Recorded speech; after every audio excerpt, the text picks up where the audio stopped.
Welcome to the Bros Talking Soccer podcast, a podcast where three brothers generally chat about what's happening in American and European soccer. But it is day 17 of the 2019 World Cup, and that is what we are talking about today. My name is Dave Knittel, the eldest Knittel brother. Christian Middle Knittel is busy today, as is little Knittel Matt, and our other friend Matt Leffler is also busy. So it's just going to be me on the podcast today, guys and girls. So I'm excited to recap everything here. We had two interesting knockout round matches. One was close, one was not. Both had lots of things to talk about. If you're joining us live on YouTube, hello, welcome. Please feel free to interact with us as I go along here. If you're just listening to the podcast, we record live on YouTube and you can interact with me and whomever I have on this podcast as we record live. We generally go live about a few minutes after the last match finishes for the day. Before we talk about today's matches, wanted to give a quick plug for our two partners. Big Heads Media is James, we'll get to that. So we've people already chiming in on YouTube, and we will definitely talk about all of this. Big Heads Media. We are a part of Big Heads Media. Go to bigheadsmedia.com for tons of podcasting content. They have podcasts about sports. They have podcasts about history, podcasts about crime. If you're into podcasts, you have to check out this website. They have over 40 or 50 different podcasts on there. So make sure to go visit them and check all of that out. We're also a part of the Stadium Scene Network. Go to stadiumscene.tv for tons of awesome sports content. They have podcasts about soccer, football, baseball, hockey, anything you can possibly think of. They also have blogs, YouTube videos, and all of that different content. All of that is available on stadiumscene.tv. Make sure to go check that out. As has been our tradition throughout these 17 daily recaps we've done, Jeff has sent in a random Twitter question. And so before we talk about the matches, I wanted to get to it. So his Twitter question today is about doppelgangers. And so I had to enlist the help of my wife because I was not certain who I looked like. And so we did some digging last night and we came up with some answers for you here, Jeff. But his first question is, have you ever been mistaken for a celebrity? My answer to that is no. Number two, which celebrity would you find it flattering to be mistaken for? And so I interpreted that one as, who do I most look like? And so my wife and I think we eventually decided on Orlando Bloom. Is that what we said, hon? Yeah. Okay. So I don't know about that. Who is it most likely that I will be mistaken for? My father.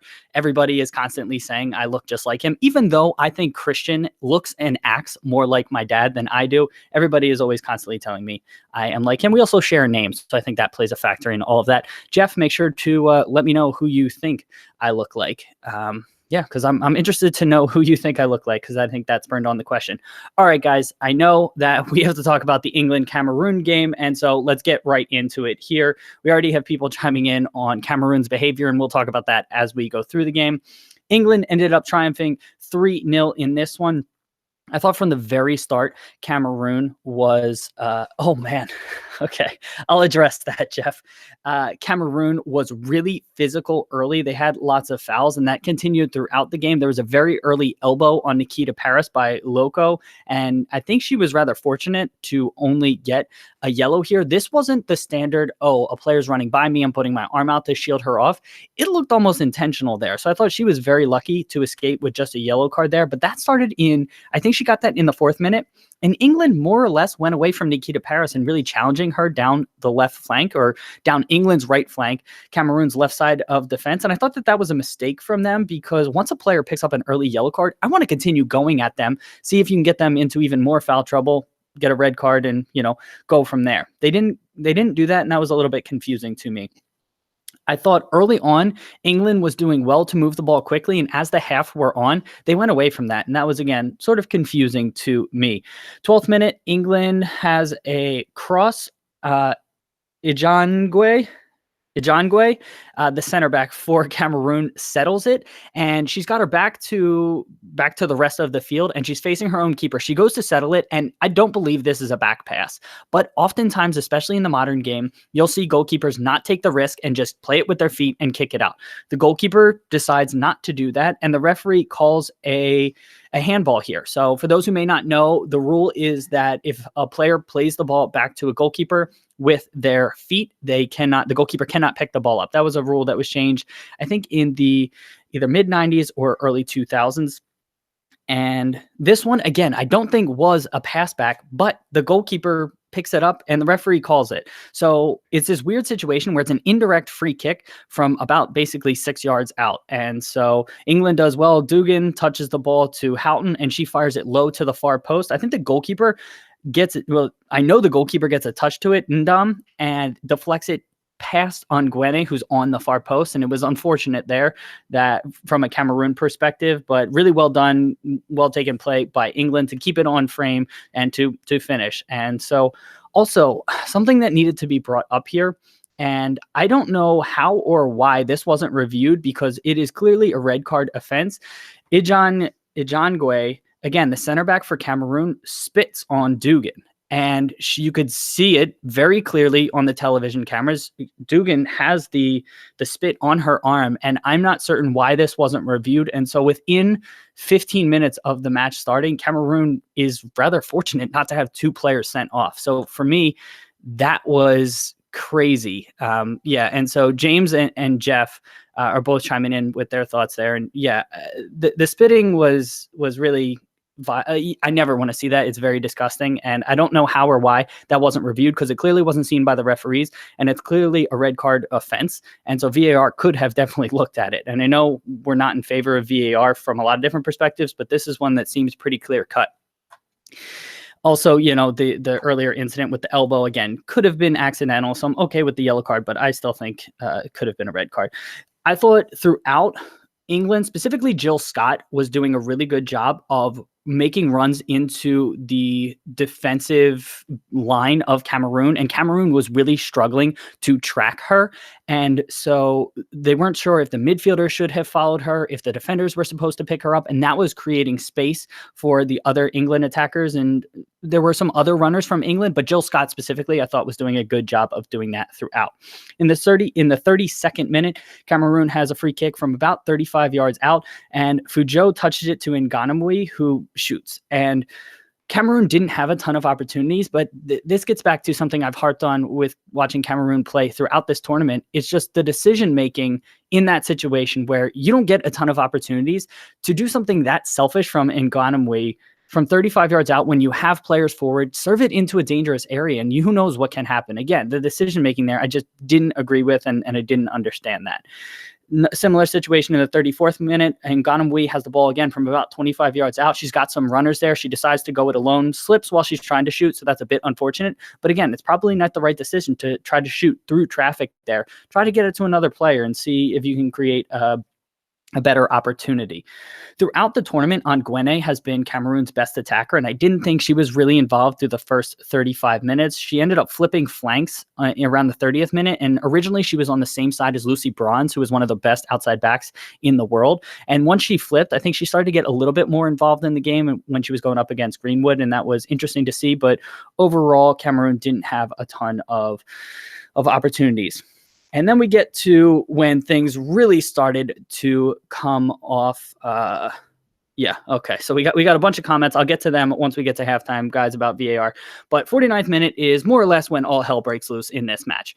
So Lucy Bronze has the ball. She crosses it in. Cameroon clears it, and Lucy Bronze collects it again. At this point, Lucy Bronze had started on the right flank. After she had crossed it in, the ball was cleared to kind of the middle part of the pitch, still towards kind of the right flank. Lucy Bronze picks it up, drives across the Cameroonian defense to her left. She ends up drawing 3 Cameroonian players, which was really good of her, and plays a super intelligent outside of the foot flicked ball up in between the Cameroonian players to White. I want to call her Ellie White, but I feel like that's not right. Flicks it up to White, the center striker for England, as I try to talk slowly and pull up the lineups on my phone. Ellen White. Oh, I was close. Ellen White gets the ball. She collects it very well, touch and turn very quickly, curves it near post. Excellent finish. They go up 2-0.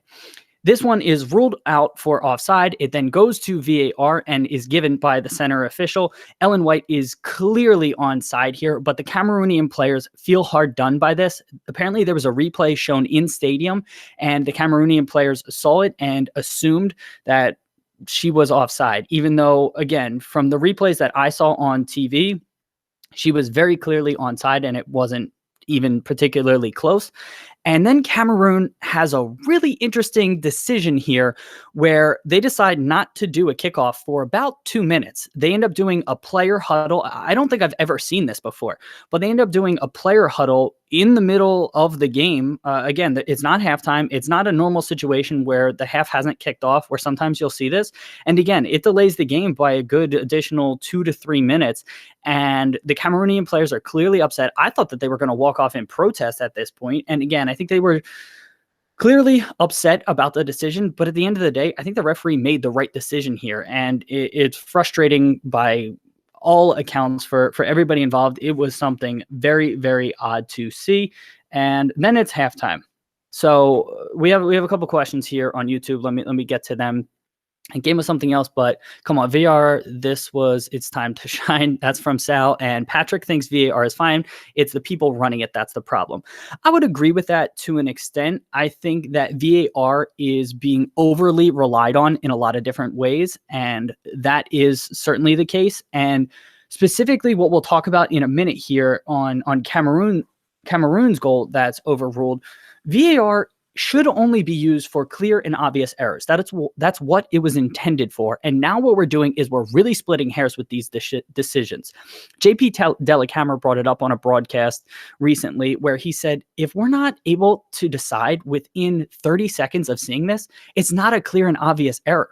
Like it should be very simple. It should be clear and obvious. There was an incident, I think, later on in this game, which we're not going to talk about later on, so I'll talk about it here, where I think Frank Kirby ends up getting her foot stepped on in the box, and it goes to VAR, and it's like, it wasn't clear and obvious. It may have been a foul. It may not have been. The referee just played on, and I don't want to be splitting hairs with all these decisions. It's really breaking up the flow of the game as it is, and this should only be used for incredibly clear and obvious errors, which I think that's the issue that I have with VAR. Second half starts, and this is something that I've brought up in the past while watching England games. I noted in the last England game, I noted that Bardsley's kicks do not go very far, and that was something to look out for as the tournament were on. And that's where Cameroon should have gotten their goal. And I say should have because I'm going to give my opinion in here. Bardsley has it. She gets pressured and she goes to clear it. And the ball goes maybe 25 yards in the air. It's not a very good kick. And again, this is something that England needs to be aware of as the tournament goes on. Cameroon and England, two of the players come together, and Cameroon kind of wins that challenge. The ball then bounces to Nguene, who is borderline onside, offside. She collects the ball on the far side of the pitch, ends up driving to the end line, has a nice cutback to Shoot, who finishes first time. It's a very composed finish by Shoot, calm, and Cameroon thinks they're back in this. It's 2-1.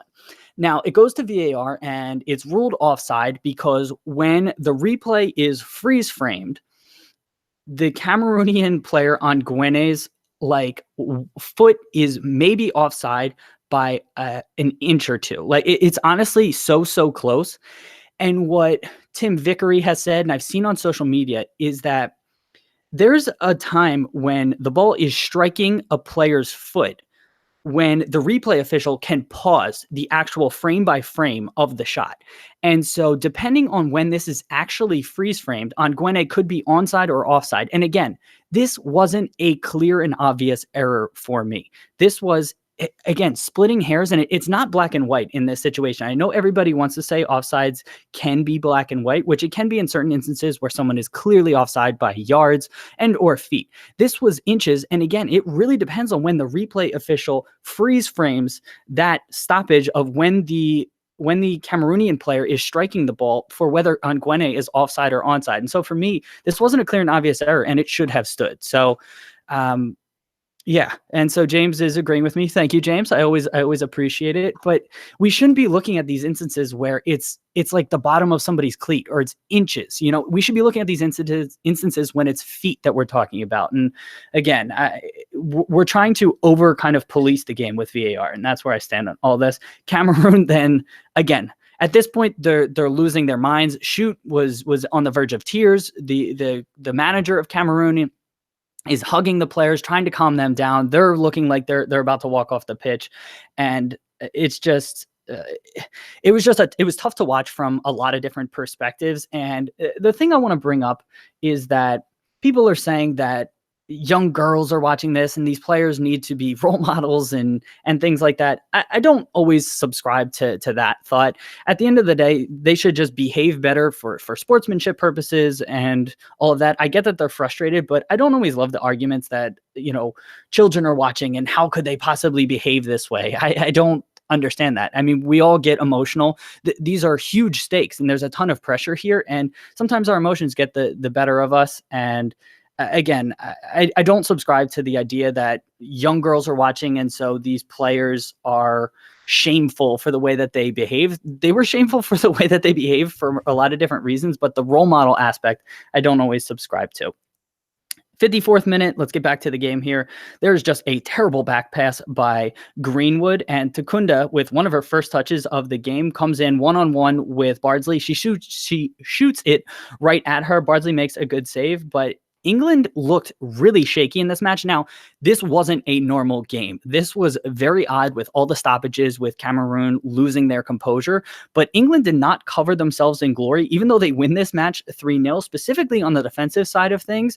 Cameroon had their chances. And again, I highlighted with our last game that we talked about England, their center backs looked really shaky. And again, we saw it's White and Houghton, I believe, looked pretty shaky here. And then even Greenwood in some instances looked shaky too. Bronze looked relatively good throughout, but that's something to keep an eye out for moving forward. And I believe England is taking on Norway next, and Norway can punish them if they're sloppy like that. So that's something England needs to clean up.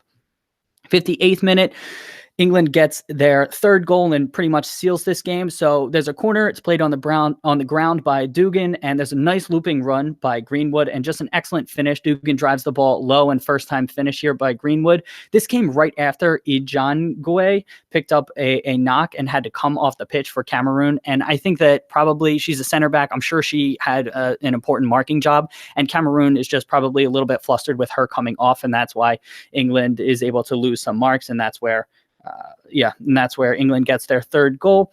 Bardsley, I thought throughout, had some really questionable decision making, specifically on balls played over the top. She was very hesitant to come off her line and never really looked confident. And again, that's something to look out for moving forward in this tournament, where the margin of error becomes finer. Little issues like that can play a role and can mean, Norway's moving on versus England or so on and so forth, because if England wins there, they're facing either the USA or France, if I remember correctly. That's when I first saw it. So the Njangwe spit, I didn't see it initially, and so I saw it on social media. However, I've harped on her or just been really impressed with her throughout, and I wanted to call her out again. I've really liked Fuzhou's game in the middle of the park for Cameroon. Number 8 player, she's very good positionally in the center of the park. She has a really good first touch, and again, is just good defensively, good offensively, strong on the ball, has really good passing range, and so she is someone who I've been very impressed with throughout this tournament. And it's tough for me to find other players. On Gwene, I thought held the ball too long. In Nganamwi, I wasn't overly impressed with. And Fuzhou is a standout player for me for Cameroon throughout this tournament. All right. And overall, it was just a really weird game, and it's tough to analyze. That's what I said. Oh, and then the last thing I wanted to bring up, and the game ends again in odd fashion, the way that it kind of started. In the 98th minute, Takunda has a terrible foul on Houghton. And again, it's arguably a red card, and it's a really, really terrible foul. And Houghton is on the ground, clearly hurt. And Gwene, the captain of Cameroon, is standing over her, yelling at her. I have absolutely no idea why she was yelling at her or what the reason could have been.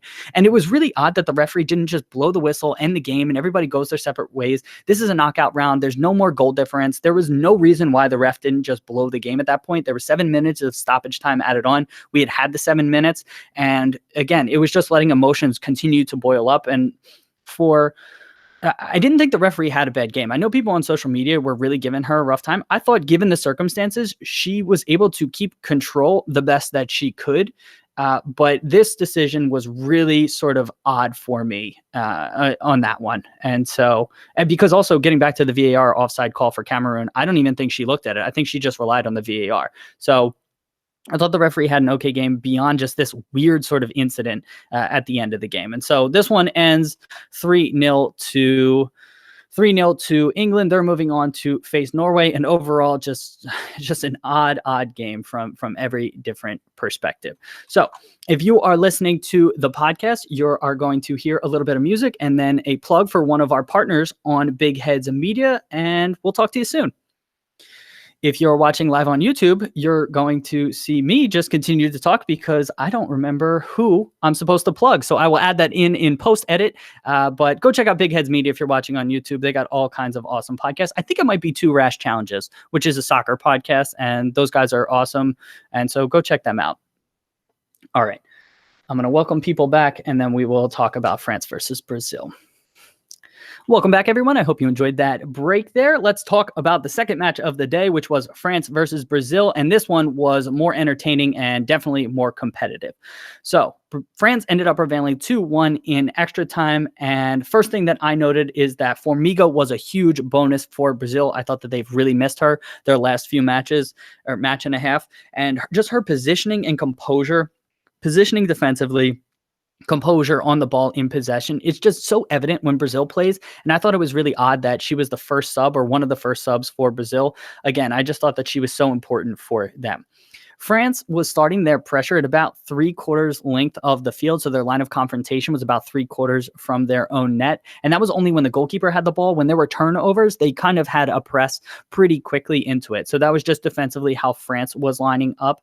I thought the referee was letting physical play go early. And as the game wore on, it started to get more and more chippy. And so I noted that early, that the referee was letting physical play go, because generally speaking, that tends to have ramifications down the line. And I think we saw that throughout the game. There was a couple different instances that could have been yellow to red cards, and the referee either didn't call fouls or only gave yellows. And ultimately, we want to see players play the game. We want to see it finish 11-on-11, but you need to protect the players as well. And so I thought the referee could have done a little bit more to control the game early and call some of the fouls, specifically some of the fouls that were just like players jumping into other players when the ball had already gone on headers and things like that.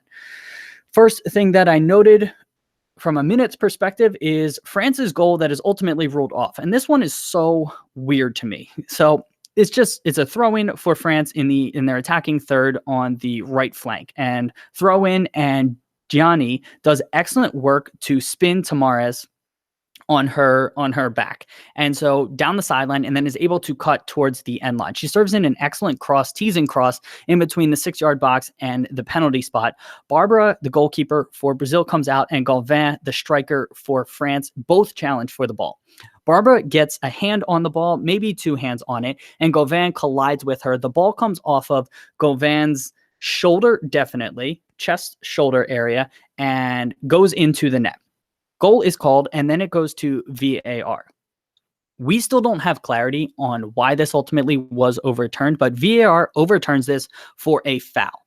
Now, I don't know if this is a foul on Barbara. I still don't have clarity on if Gauvin committed a foul on Barbara. If that was the call, I think that's the wrong call, because I think this is a 50-50 call, and Barbara doesn't have possession of the ball. She has hands on the ball, but you saw multiple times in the game where when she catches crosses, she oftentimes bounces them down and doesn't just collect them cleanly. And so I don't think that was a foul on Barbara. The only argument I can see is that there is a new rule from FIFA, or IFAB, which are the rule setters of FIFA, where if the ball touches an attacker's hand at any point in a goal scoring sequence, that goal is ruled out, whether it was intentional, anything like that.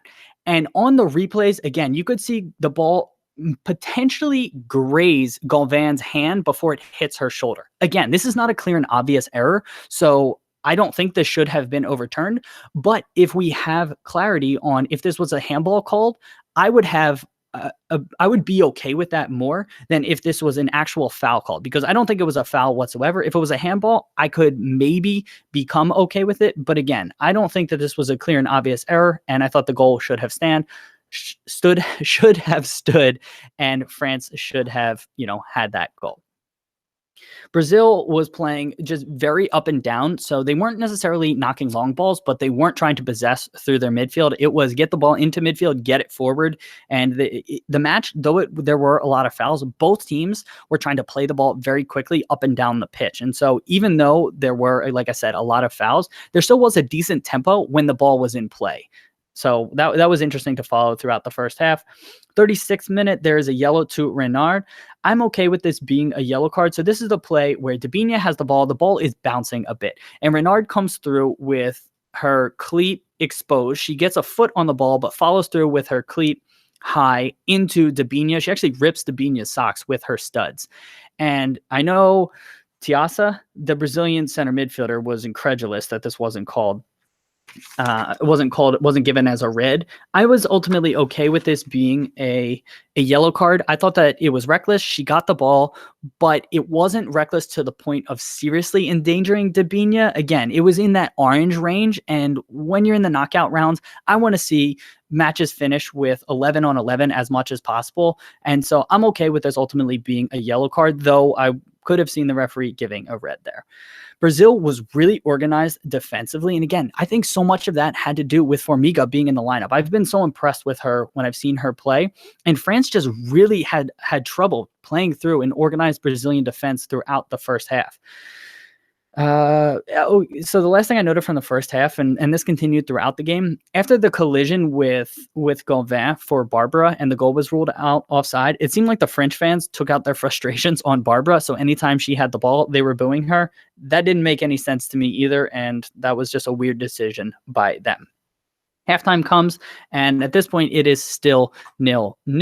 52nd minute, there's an excellent bit of possession by France, and they ended up working the ball across the pitch. So I think it was on the near side. It definitely goes through the middle of the park and ultimately gets to Thuram, the right back for France. She plays it up the wing to Gianni, and similar to the first goal that was ruled out in the 23rd minute, Gianni does an excellent job of spinning Tamires to the outside. So she pins her on the inside, and Gianni carries the ball around the outside of the pitch and is able to beat Tamires with a little bit of skill and just pull away from her. Again, really impressive for her with the ball at her feet to pull away from a defender. She drives to the end line, serves in an excellent low-driven cross in between the goalkeeper and the 6-yard box, and Gauvin slides it home. This time, again, the two players that combined on the first goal that was ruled out, this time the goal stands, and it is 1-0 to France. And overall, I thought Gianni had a fantastic game. I was so impressed with her. I know Matt Leffler has highlighted her on these podcasts before, but this game was really her breaking out party for me. She was so impressive, and I thought France could have used her more. She was so dominant in so many different ways,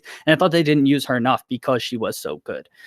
I thought it was really interesting that France decided to defend set pieces with a high line. I thought that they had an advantage in the air, and usually when you have an advantage in the air, you don't defend with a high line because it kind of you're trying to catch the opposition offside a lot of times with defending with a high line, and that's kind of you're using it as a crutch. And it gave Brazil some opportunities. And in the 55th minute, Marta has a free kick, France defending with a high line, and Cristiane has a header off the bar, and Buhadi, the goalkeeper for France, makes a really nice save here. Continuing on here in the 63rd minute, Brazil gets their goal. It's ruled out offside, but it's one of those plays where the match continues and Brazil scores, and then ultimately it's called offside by the sideline official, and then this is overruled. But the goal comes from Dabinia being out wide. The ball is played to her, and she is kept onside by Mbakbati, and Dabinia does well to drive to the end line. She serves in a good cross to the area of Cristiane. Renard does well to intercept and just challenge Cristiane, but doesn't get a good clearance on it. I'm not faulting Renard here, but she does well to just get a foot onto it. The ball, unfortunately, from a France perspective, bounces into a dangerous area. And Taissa, the Brazilian center midfielder, had been trailing this play the whole time and was just wide open. And Henri, I think, was too far upfield, but really the blame for this goal falls on Basaglia, the center midfielder for France. She does not track Taissa enough, and she also doesn't react quickly enough. As soon as the cross comes in from Dabinia, You could see her switch off just for a half second or a second. She slows up her run and doesn't continue into that danger area where Taisa is. The ball falls to her. She has a really nice slotted finish. But as a center midfielder, so I used to play there, so I just am hyper aware to things like that. And you just need to be so locked in and not switch off. And you need to track runners, especially if you're playing kind of as that defensive center midfielder, which Busaglia was at this point. And it's 1-1. This is where I called out Gianni was doing really, really well, and I thought France needed to go to her more. 72nd minute, France has a free kick, and Santos, the Brazilian right back, is marking La Samer and just doesn't do a good job of that whatsoever. Samer has a completely wide open header from yards away, like, I don't know, maybe 5 yards away, and she just misses the target completely. I thought Santos was a weak spot for Brazil, and what I probably would have liked to see is France put Gianni out there and just have her go at Santos, and I thought that could have been an area for France to exploit. 75th minute, Formiga comes off for Andresina, yeah, and I thought that was such a weird sub because I thought Formiga was having a really good game, and I wasn't overly impressed with Andresina. I thought two of Brazil's 4 subs weren't positive impacts. I thought that they were worse than the players that they ultimately replaced. One of those was injury driven, but still, I think France's subs, and it might just be that France has more talent, but France's subs made more of an impact than Brazil's subs. 89th minute, Santos comes off for Pollyanna. I thought that was actually a smart sub for Brazil. Santos, I thought, was a weak link, and Pollyanna did okay there. Last thing I noted from the first half is that Busaglia isn't really mobile, and Brazil could have done more to exploit that and really target that area of the pitch, because Henry is a two-way player, and so when there were turnovers from France, Henry oftentimes was very far forward, and Busaglia she wasn't incredibly mobile, and Brazil could have exploited that space there a little bit more throughout. And from a defensive perspective, France's center midfield was pretty open. Match ends 1-1, and it goes to extra time. 93rd minute, Cristiane tries to chip the keeper from about 55 yards out, ends up really hurting herself. That was really, really tough to see, because I was really impressed with Cristiane today. In the previous matches, Cristiane has been really good, specifically with finishing, specifically in the air. Today, I was really impressed with her hold-up play, some of her 1v1 ability, and some of her dribbling, and she did so good for Brazil, and it was really unfortunate that she had to come off in this instance. So Jay-Z comes on for her in the 96th minute, again, due to injury. And Jay-Z actually made a good impact. The other Brazilian sub, Beatriz, who comes on earlier in the game for Ludmila, I thought Jay-Z should have come on for Ludmila, because those two were somewhat comparable. Beatriz just wasn't up to the level of quality, and I didn't really like that sub, and I don't think she had a great game. She actually contributes to France's goal, which we'll talk about in a minute here. 105th minute, Jay-Z has just excellent center forward play. She slips the ball in behind to Debinha, who drives at the defense, and she does really well. So Debinha's on the left flank. She collects the ball and she drives at the near post, and she drives towards goal. Sometimes players, they stay wide, and that's not what you want to do. So Debinha does well to drive at the goal, and what she does is she gets in front of, I guess at this point it was Tarrant, whoever the defending player for France was that was trying to get back. She can't get in front of her because Debinha cuts off her run. And so Debinha does exceptionally here, keeps control of the ball, cuts in front of the backtracking France defense, beats Buhadi with her shot, but Mbakbati with the save of the day for me. We'll talk about that in a minute. But sliding clearance, the ball is going in. Brazil was going to be up 2-1, and Mbakbati comes out of nowhere to save. Huge play for France, and this one is still 1-1. 106th minute, which I think was, yes, this was in the second part of extra time. Early on, Gianni does well to win a foul, and Madri has a superb service into Henry, who beats her marker. So Monica is marking Henry, and Monica just lets Henry get behind her. She loses her, and Henry is in front of Monica. She would have been offside if not for Beatriz, who is behind all of the other Brazilian defenders defending this set piece. She keeps Henry on side. Henry just focuses on the ball, follows it, just an excellent sliding finish to put France up 2-1. Good goal by France, but there were a couple errors on this play from a Brazilian perspective.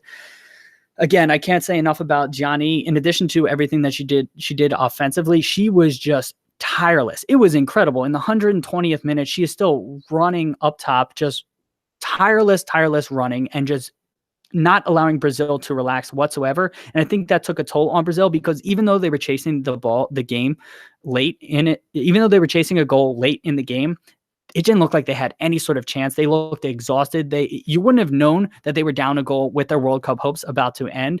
And I think a lot of that had to do with just the pressure created by France and honestly, Johnny, just how much she was running and just causing problems for the Brazilian defense. And so France prevails here 2-1. They're on to the next round, but it's going to take a lot out of them. They have a deep squad, but that's something to look out for because this was a hard fought 120 minutes from them. All right, that is it for today's recap. So my save of the day, I alluded to it just a minute ago, Mbakbati with that sliding save to keep Debinha's shot out. Coming out of absolutely nowhere, saving France from going behind a goal in extra time. That had to have been my save of the day, even though she is not a goalkeeper. My goal of the day was France's first goal. The one that actually counted in the 52nd minute is excellent possession. And then, Torrent plays the ball very well out to Johnny. She just does so fantastic to spin to Mirez, drive to the end line, plays in a dangerous ball, and Gauvin to finish. Again, for the same players to be involved on the first goal, to do it in a very similar fashion too, with spinning to Mirez and Gauvin finishing, was just excellent redemption. So that's why it had to be my goal of the day. And my moment of the day was that Cameroonian huddle after the second goal that they gave up at the end of the first half. There was so much confusion. I didn't know what the heck was going on. And that's going to be a talking point for a long time from now, because that was something that I've never really seen before. And so that had to have been my moment of the day because it was so weird. All right. So let's talk about tomorrow's matches now. We have Spain versus the US. That is happening at noon Eastern Standard Time. And then we have Sweden taking on Canada at 3 p.m. Eastern Standard Time. So Spain versus USA. USA is clear favorites here. Spain is no pushover. They're a talented side, but at the end of the day, they just don't have anybody who can score outside of Hermoso, and the U.S. is just way too talented. I think that the U.S. is going to get multiple goals here, and even though Spain is a possession side, the U.S. is very talented and organized offensively. They're going to press. I think it'll be an interesting dynamic throughout this game to watch the U.S.'s press and their talent on Spain to see if they can still pass through all of that and keep possession. But the U.S. just has so many players who can finish the ball, and Spain more or less just has one. We've seen other teams just be able to shut down Spain from a scoring perspective by just taking Hermoso out of the match, and the U.S. likely wins this by multiple goals. I would be shocked if this is a one-goal game. Now, it might be tight through 60, 70 minutes, but I expect the U.S. to pull through in that one. Another thing to look out for, that Spain is coming on 6 days rest. The U.S. only has 3 days of rest. U.S. does have a deeper side, and so you might see some lineup rotation there. I wouldn't be alarmed at that, but I would imagine the rest is playing a factor in all of that. I do expect Julie Ertz to be back in that one. In the other match, Sweden versus Canada, I'm not sure what's going to happen here. I haven't been overly surprised in a pleasant way with Sweden's side. They made a ton of changes against the USA, I think, to rest players in preparation for this game. Meanwhile, Canada has looked relatively good. I've been impressed with their play. I would give the slight edge to Canada, but again, this is going to be a tight one. I don't really know which way it's going to go, and that's going to be the game to watch tomorrow. Obviously, most of us are U.S. fans that listen to this podcast, and so USA is going to be a game to watch as well, but the Sweden versus Canada game is just going to be a good one for the neutrals. So that's what I'm excited about. And players to watch, I'm going to give 2, both on the USA. I'm excited to see Julie Ertz back. I think that she's going to be very critical for the U.S. in the center of the park. And then other center midfielder with her as well, I expect Lindsey Horan to be very influential. She served in the Julie Ertz role when Ertz was out in the last game. I expect Horan to be a little bit more advanced.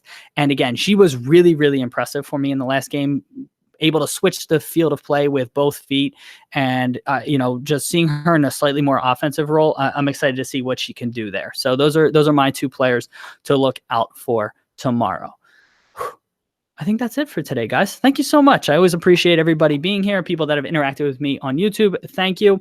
James has an interesting point here about offsides, that they should change the offside rule where the distance is